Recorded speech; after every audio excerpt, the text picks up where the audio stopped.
వస్తాను అబ్బాయి. మన కమీడియన్ అలీ గారు బెట్టింగ్ యాప్ ప్రమోట్ చేశారని ఖురాన్ సాక్షిగా నేను ఒక్క బూత్ మాట కూడా మాట్లాడారు అనేది వీడియోలో మీకు చెప్తాను, చూపిస్తాను కూడా. చాలా బాగుంటది.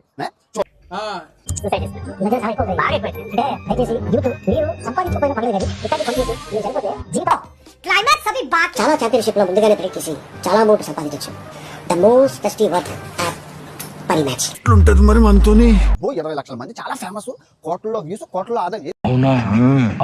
మోసం చేశారు, దాన్ని బిర్యానీ మోసం అంటారండి. అయన్నొద్దు, పాయింట్కి రా.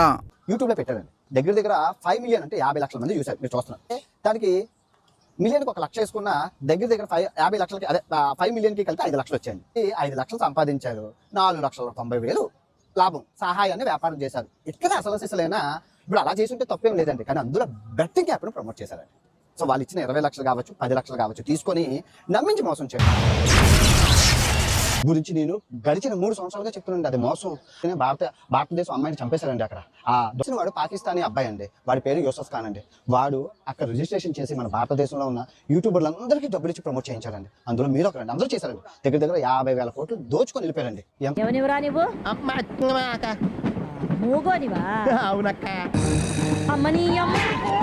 ఈ వీడియో చూసాక ఏదో బెట్టింగ్ వెళ్ళడానికి వెళ్ళి కొంచెం అన్నారు మారుతారు కదా, ఒక ప్రాణాన్ని కాపాడిన అది పుణ్యమే కదా. సో నేను అవగాహన వీడియోలు చేస్తున్నాను సార్.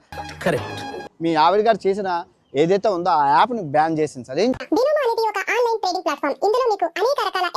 ఏంది ఎందుకు నీ ఎన్ని ఎందుకు బాగా చేసుకుంటున్నావు? Okay bye.